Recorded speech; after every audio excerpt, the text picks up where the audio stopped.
Somos una plataforma virtual de entrevistas e información especializada en el ámbito jurídico nacional e internacional. Búscanos a través de nuestro portal web www.enterateconleslie.com. Síguenos a través de nuestras redes sociales, YouTube, Twitch, Instagram y Facebook como Entérate con Leslie.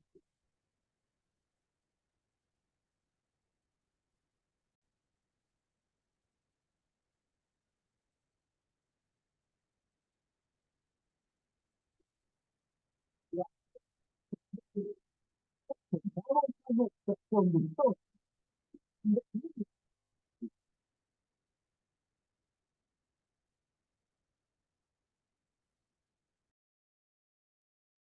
Muy buenos días, amigos televidentes. Muchísimas gracias por acompañarnos una jornada más en el programa Entérate con Leslie. Soy Leslie Yaca Ramírez en la conducción del programa y directora de la portal web Entérate con Leslie, www.enterateconleslie.com.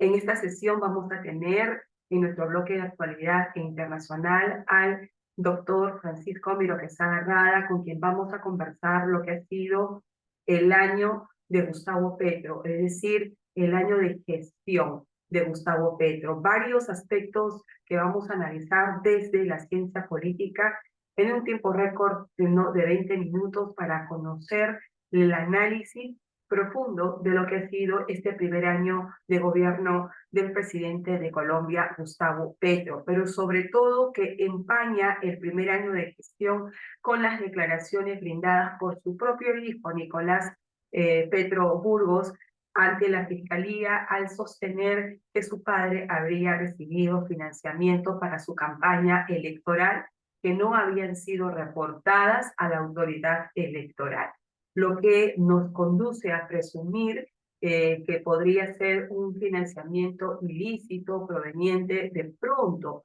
del tráfico ilícito de drogas o del narcotráfico, entre otros aspectos que ya se comienza a especular ante la opinión pública. Pero la Fiscalía General de Colombia ha emitido un comunicado en la que establece que se van a llevar a cabo estas investigaciones. Bueno, vamos a estar al pendiente de lo que vaya avanzando estas investigaciones, pero eso no nos va a impedir poder analizar el año de gestión de Gustavo Petro. Regresamos en breve con el bloque de actualidad e internacional con el doctor Francisco Miro Quesada Rada. Bien, amigos, muy buenos días. Regresamos entonces al bloque de actualidad internacional y estamos en enlace Zoom con el doctor Francisco Miro Quesada Rada, exdirector del diario El Comercio y director de la Escuela de Posgrado en Ciencias Políticas de la Universidad Nacional Mayor de San Marcos. Doctor, muy buenos días y muchísimas gracias por estar con nosotros. No, qué ocurrencia. Gracias a ti, Leslie. Gracias. Doctor Francisco Miro Quesada, en esta semana se ha cumplido un año de gestión del presidente colombiano Gustavo Petro y ha sido pues materia de análisis en la opinión pública y de distintos medios de comunicación nacional e internacional. Sin embargo, este año de gestión se empaña con las últimas declaraciones brindadas por su propio hijo al decirle a la Fiscalía que su padre probablemente habría recibido un financiamiento no reportado a las autoridades electorales y que se presume de pronto, ¿no?, que podrían estar proveniendo de el narcotráfico. Pero antes de dar esa opinión, quisiera más bien conocer la suya desde el punto de vista del análisis político, de la ciencia política. ¿Cómo evalúa usted este primer año de gestión del señor Gustavo Petro? Bueno, hay una cosa. En primer lugar, voy al origen. Ganó por primera vez en Colombia la izquierda. La izquierda no había ganado nunca en Colombia, eran liberales y conservadores. Ellos tenían un pacto que en un momento fue bipartidista. Y bueno, evidentemente Petro desarrolló una política muy parecida a la de Boric, pero en una situación mucho más complicada que la chilena. No olvidemos que en Chile también ha subido la violencia. No sé si la violencia mafiosa, pero sí hay violencia delincuencial común como hay en el Perú. Y entonces, en cambio, Colombia es mucho más complicado. Colombia se parece al Perú porque tiene guerrilla, por un lado, todavía la tiene, hay un sector que está ahí, tiene narcotráfico de hace tiempo, eso no es de ahora. Y entonces se ha querido combatir de manera constante y permanente el narcotráfico. Precisamente Santos logró entre comillas, pacificación de cierto sector, y es de ahí, de ese sector guerrillero, que sale Petro. Entonces, ¿qué es lo que sucede? No sorprende mucho que tanto por el lado de la izquierda como de los partidos de derecha reciban por lo bajo plata del narcotráfico, porque el narcotráfico, la mafia se metió a la política, y eso es gravísimo. Está en sus Se ha metido a estructuras. la política en México hace tiempo. Así es. Se ha metido a la política. ¿Y qué es lo que acaba de pasar en Ecuador? Mm. ¿Ah? Con el Entonces se ha asesinato del metido, presidente entonces. claro, y acá en el Perú también. Ujú. Y espero que no se llegue a esos magnicidios, espero. Entonces, estamos en una situación de una escalada de violencia sumamente peligrosa para América Latina, siempre lo fue, pero que no tiene fundamento de racionalización. Digamos, el terrorismo es deleznable, es despreciable, pero de todas maneras detrás de eso había una ideología. Hay también terrorismo de contrafondo religioso, que también es despreciable, porque el terrorista mata, justifica su crimen. Eso es un excelente trabajo de un francés, Sebedier Pardieu, que dice que el ser humano, por ser racional, justifica su crimen. Entonces yo mato en nombre de la clase, o mato en nombre de la raza, o mato en nombre del Estado, porque ojo, hay terrorismo de Estado también. Por ejemplo, la dictadura argentina, la dictadura chilena, y todas las dictaduras generan terrorismo de Estado. Pero bueno, ya voy a citar pues a Cristo. Cuando, por ejemplo, lo capturan, ¿qué hace Pedro? Saca la espada y le mete el espadazo al romano y le corta la oreja, no sé si toda, pero parte de la oreja, y Cristo le dice: al que hierro mata, hierro muere. Y lo grave es que me salió un poquito el caso Petro, pero lo que pasa es que esto está creciendo, va increyendo, ¿no? Y hay cada vez más hierro y el Estado se va a endurecer. En el caso de Petro, su hijo dice que su padre no ha estado enterado, pero detrás de eso ha habido, pues, dinero del narcotráfico. No extraña que lo haya en Colombia, ¿no? Pero desde el punto de vista político, evidentemente es un arma que, o sea, sus declaraciones se convierte en un instrumento que debilita al gobierno de Gustavo Petro. Bueno, hay una cosa, pero por supuesto, pero lo que pasa es que yo digo que la corrupción no tiene ideología. Ajá. Antes yo pensaba que tenía ideología, porque yo la corrupción la veía en los grupos de derecha, tanto demócratas de ultraderecha, y las dictaduras militares de derecha. Pero ahora no, también la corrupción invadió la izquierda. Y en consecuencia la corrupción no tiene ideología, y lo más grave que, a ver si me corrijo mismo, el trasfondo ideológico es haber construido una sociedad no basada en valores, no basada en el humanismo, no en la democracia, sino en la ganancia y el beneficio. Y entonces yo utilizo el Estado para ganar y para beneficiarme, ¿no? Y eso viene desde Odebrecht como ejemplo, ¿ah? Esto es peor que Odebrecht, ¿no? Esto es mafia, no es negocio. Esto es mafia, esto es gravísimo. Y No, sino entonces que hemos visto con Petro Odebrecht tenía que hasta esto, prácticamente está superando a la actividad de Odebrecht, ¿no? En materia de corrupción. ¿Usted lo ha porque en dicho? mafia sí, pero lo que pasa es esto, que Odebrecht tenía hasta una gerencia de corrupción con un nombre, un eufemismo le había puesto. Entonces, tenemos en la cárcel personas de cuello blanco con corbata, y los que no tienen cuello blanco, y los descamisados también en la cárcel. Claro, la ¿Por qué? corrupción. Porque ha habido corrupción por los lados. Entonces, esto es gravísimo. Ujú. Esto es Doctor gravísimo. Camilo Quesada, voy a centrarme en un aspecto que usted acaba de señalar y la comparte porque la comparto porque es preocupante para nuestra región, ¿no? Esta escala de violencia que va caracterizando a todos los gobiernos en América Latina y que lo vemos realmente encarnado en México, que el narcotráfico ya es parte de la estructura política de México, pero tenemos al narcotráfico como una matriz de una proliferación de actos delincuenciales, tenemos extorsiones, tenemos sicariatos, ¿no? Entre otros. Entonces, digamos, esta mafia o esta escalada de violencia es lo que viene caracterizando actualmente América Latina. Es decir, ni Perú, ni Chile, ni Colombia, ni Ecuador, lo acabamos de ver hace unos días, se salva. Realmente ningún gobierno va a poder escapar de esta escala de violencia. Y entonces, ¿qué vamos a hacer frente a ello? ¿Qué deberían hacer los gobernantes? Usted es un maestro Bueno, de la ciencia política. lo que hicieron en el siglo XIX los ingleses contra los piratas, Ujú. reforzar el Estado. Pero ojo, Ajá. un Estado no autoritario, sino un Estado democrático que sepa usar la fuerza civilizadamente Ujú, y que tenga un sector organizado. Y acá sí voy a un ejemplo norteamericano, como el FBI, por ejemplo, ujú, porque cuando Roosevelt hizo el FBI, Roosevelt hizo maravillas, hizo Welfare State, después hizo el FBI, antes un delincuente, un gángster, porque esa es la palabra en inglés,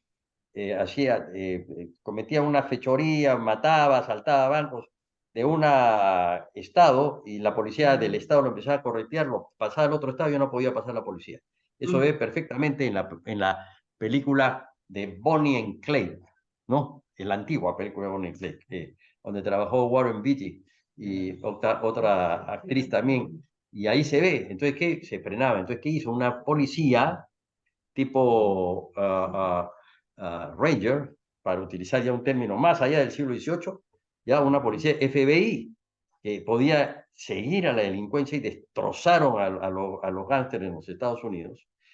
Pero esto creo yo que es peor, porque está globalizado. ¿Acaso hay mafia en otros continentes? Y cómo se pasa la droga cada rato por Portugal y por el norte. Y, entonces, necesitamos estados democráticos organizados para luchar contra el AMPA, contra el narcotráfico.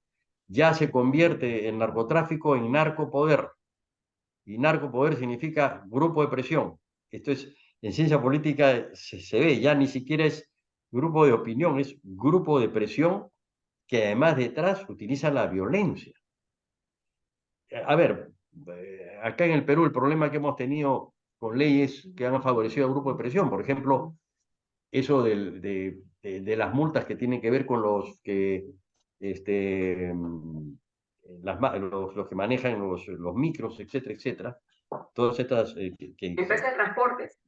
y las empresas de transporte que han influido en el Estado en hallar leyes a favor de ellos. Ujú. Ya están metidos, evidentemente, en este proceso, ¿no? Entonces, es un tema sumamente complicado y hay que una reestructuración del Estado en esa dirección, pero no un Estado autoritario, ¿ah? Doctor Francisco Miroqueza, esto justamente regresando al epicentro del análisis con relación a Gustavo Petro. Por ejemplo, con usted hemos conversado en mi programa lo que significaba o lo que significa lo que es el socialismo del siglo XXI. Gustavo Petro sale de estos fueros, pertenece a esta tendencia del socialismo no del siglo XXI, apoyado al señor Castillo, lo cual realmente muy ardido, muy encendido por haber sido derrotado en Perú, no esto tras su propia torpeza de haber cometido un golpe de Estado fallido. Sin embargo, la vehemencia con que defendía o defiende a Pedro Castillo no, en los foros internacionales, entre otros, ¿qué le hace pensar a usted? O sea, en estos momentos Gustavo Petro está en un año de gestión donde ya tiene serias complicaciones con sus guerrillas, ¿no? Porque el proyecto global de pacificación se le viene abajo, ¿no? Se le viene abajo porque no le está dando resultados esta propuesta, no hay puntos de encuentro. El acuerdo con las FARC fue en estas, digamos, un acuerdo de paz, entre comillas, porque las fuerzas disidentes de las FARC forman otro frente y generan actos criminales contra la población civil. Eso se ha visto en una matanza a menores de edad, ¿no? Que se le atribuye justamente al Frente Carolina, que son fuentes disidentes de las FARC. Entonces, ¿cómo adisora usted en el análisis político, no, dentro de esta gestión de gobierno del señor Petro? Nos interesa porque Perú no está ajeno a él, ¿no? Bueno, para mí fue irónico que un presidente elegido por el pueblo apoyara a un golpista. Así Eso es fuera de cualquier visión democrática, porque los golpes pueden ser de derecha como de izquierda, ¿no? Pero hay un fenómeno que nosotros en América Latina, no toda América Latina, pero gran parte, hay un porcentaje altísimo de cultura autoritaria. Y esa cultura autoritaria que es retrógrada, que es un retroceso, se manifiesta tanto en la derecha como en la izquierda. Y en consecuencia, pues Petro apoya, López Obrador apoya balbuceando, porque habla, López balbucea, ¿no? Pero bueno, y también apoya a la presidenta de Honduras, desde el punto de vista de que de repente en el inconsciente de ellos hubiesen querido dar un golpe también. Pero el Chile sigue pensando, sistema le pero ahora resiste. ha tenido ya una postura mucho más moderada, ¿no? Sin duda, el sistema le resiste. Por ejemplo, acá el golpe Castillo, que fue un golpe fallido, le resistió el sistema. Primero, la Fuerza Armada no lo apoyó. Y segundo, pues lo vacaron porque uno no puede tener un presidente con intenciones golpistas porque si uno lo deja vuelve a dar otro golpe. Así es. Entonces, bueno, entonces ahí hay una, como para utilizar, voy a ser claro porque es un tema, hay una contradiccio inabyecto, pero por adjetivo, ¿no? No porque sean abyectos, sino por abyecto, o sea, por adjetivo, ¿no? Entonces, es ese problema. ¿Qué quiere decir? Que, por ejemplo, ahora, solamente el 8% de los peruanos creen en la democracia. Yo acá tengo, bueno, en fin, no quiero hacer propaganda, pero tengo acá un editorial del comercio. Y acá tengo el dato, ¿no? Dice, este es un informe Latino Barómetro. A ver si podríamos poner la cámara que se le vea un poco más para poder mostrarla así. Acá, Listo, ¿ya? perfecto. Bueno, pero quiero leer una cosa. El Latino Barómetro.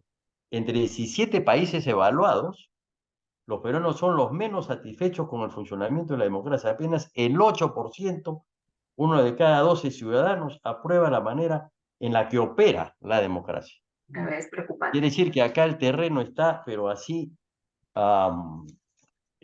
allanado para que un discurso populista, autoritario, sea de izquierda o derecha, pueda tener éxito. Claro, pueda tener. Claro, si acá hay gente que dice, pues, queremos a Bukele, ¿no? Y Bukele, claro, utilizó todo ese mecanismo, pero además de encerrar de manera inhumana a los criminales, en realidad mafiosos estos, pero no como salvajes, porque los civilizados no somos salvajes, tenemos que cumplir con las leyes y con los procedimientos. Nosotros, tú y yo, somos abogados y sabemos eso. Pero al margen de eso, se utiliza eso para quedarse en el poder, cambiar la Constitución o violar la Constitución, manipular el Tribunal Constitucional como ha hecho Bukele, poner un Tribunal Constitucional a su servicio que le dé la razón y que el mismo Tribunal Constitucional haya violado la Constitución salvadoreña.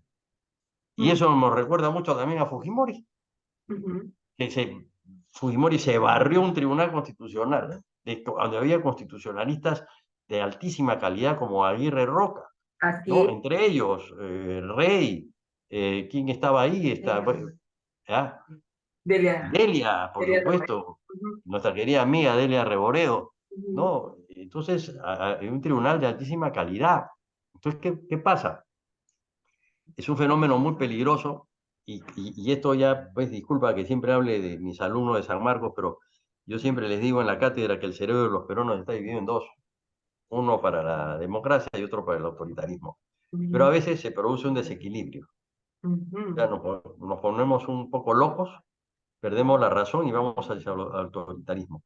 ¿Usted cree que para ir cerrando la entrevista y teniendo como figura analítica en estos momentos al señor Gustavo Petro como presidente de Colombia, porque él sale de estas canteras del socialismo del siglo XXI, lo ha defendido, ¿no?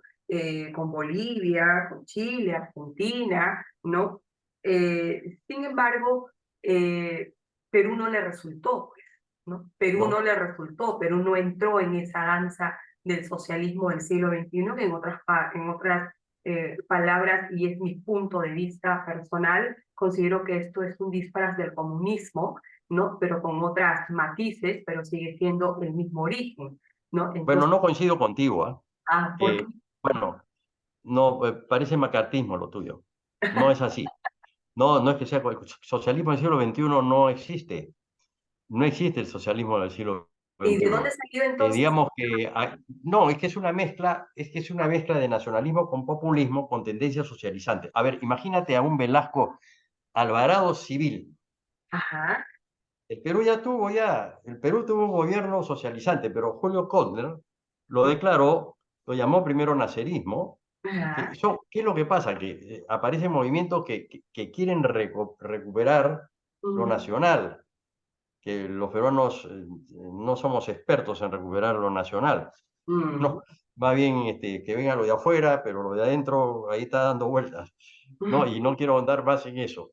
Pero, no, es verdad. Y entonces, lo que sucede es que tampoco podemos llamar comunismo a todo, porque el comunismo significa no, no sociedad a de todo, clases. pero No, hay no, no, una matiz pero es que importante. el comunismo está mal dicho. El comunismo no existe, es una utopía. El comunismo es sociedad sin clases. Lo que Mm, son socialismos realmente existentes, son estados totalitarios, fueron China, por ejemplo. Todo ya, el mundo hace negocio con China, ujú. ¿no? Y entonces decimos, chao Venezuela por comunista, chao Bolivia por comunista, de O la repente China también chao comunista. Argentina por comunista y China bestial, cuando lo más comunista que hay en este momento en el mundo es China, Por porque eso, tiene un partido comunista que gobierna. ¿Saben por qué? Porque los capitalistas hacen negocio y mm, no les interesa cuál es la forma de gobierno. Si gobiernan un partido democrático y puede hacer negocio, lo hacen. Y si es con una dictadura, lo hacen. Y eso ya se demostró en la época de Fujimori. ya, Fujimori dio un golpe de Estado y salimos a defender la democracia a cuatro gatos que no nos hicieron caso. Y finalmente, después de 12 años, hay un movimiento popular que lo saca a Fujimori. mm, ¿Qué dijeron los hombres de negocio? mm, Salvo excepciones. Nada, porque hacían negocio, ¿no? En consecuencia, lo mismo. Los hombres de negocio, acá hay que ver las cosas desde otro ángulo, ¿no? También, yo no estoy defendiendo a lo que le llama el socialismo del siglo XXI porque no existe el socialismo del siglo XXI. ya, No, es para mi manera de ver. Entonces, y además hay una cosa, Leslie, mira, hay algo muy importante ujú, que ojalá podamos asumir los peruanos. El problema del Perú ya, es un problema de cultura de la democracia. Los problemas políticos no se resuelven solamente con leyes o instituciones, no, sino que el pueblo tenga una cultura de la democracia. ¿Qué significa una cultura para la democracia? Hace 2 meses murió Alain Touraine, este famoso filósofo, sociólogo y politólogo francés del ujú, más alto nivel, ¿no? Y él da una definición maravillosa de democracia. Dice, la democracia es el reconocimiento del otro, ¿no? Y si yo soy socialista, pues digo que yo no lo soy, pero doy como ejemplo. Si yo soy socialista en el sentido de socialismo latinoamericano, pues que dé su opinión, y si uno es de derecha, que dé su opinión y que haya un entendimiento, y finalmente eso se somete ¿a qué? A algo que ya lo sabemos de John Locke, al veredicto del pueblo, claro, que el pueblo elija, pero que después no venga con el cuento de que como ganó la izquierda han hecho trampa. No, pues tampoco. Eso hizo Trump. ujú. Y Trump casi se baja abajo, no un parlamento, Hola, sí. Bien, amigos, entonces seguimos con lo último del programa, en lo que el doctor Francisco Miro Quesada nos decía, que nosotros nos falta una cultura democrática. Doctor Francisco Miro Quesada, en breve, ¿cómo construimos esta cultura democrática? no tengo la piedra filosofal para eso. Eso es un proceso histórico. Ajá. ¿Por qué? Porque tenemos nuestra historia. Siempre yo he aplicado el método histórico, el pasado, y esto viene desde la colonia. No quiero hablar del Tahuantinsuyo, que es una estructura autoritaria de otra naturaleza anterior, pero mira, un solo ejemplo.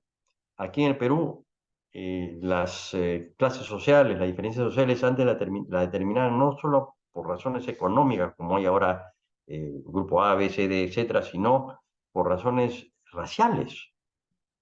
Entonces hemos heredado una serie de cosas también positivas en la colonia, cosas interesantísimas, pero esto negativo esto ha quedado.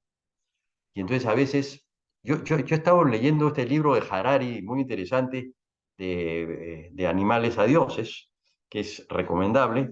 Y entonces a veces, por ejemplo, los supremacistas.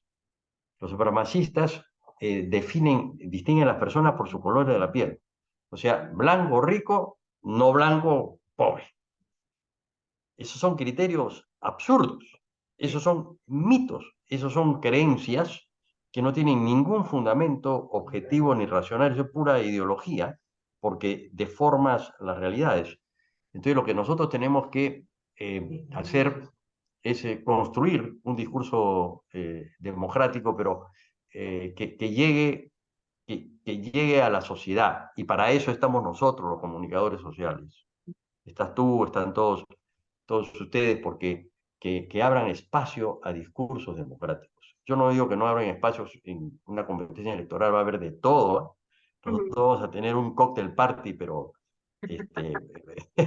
bravo, porque va a haber de todo, sin duda. Y me quedo con lo que usted profundizó, que la democracia debe ser entendida como en el reconocimiento del otro. Ahí está Sin duda. su esencia.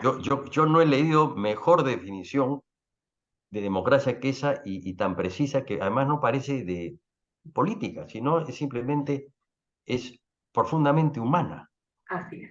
O sea, yo te acojo y te reconozco. Si tú piensas distinto, pues piensa. ¿Acaso no hay libertad de credo? Por supuesto hay libertad de credo, pues hay libertad de criterios ideológicos. Todo. ¿Qué pasa?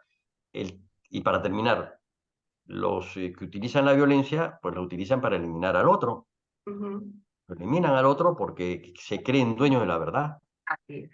Y Doctor en política... ha sido realmente un honor tenerlo en el programa Entérate con Leslie.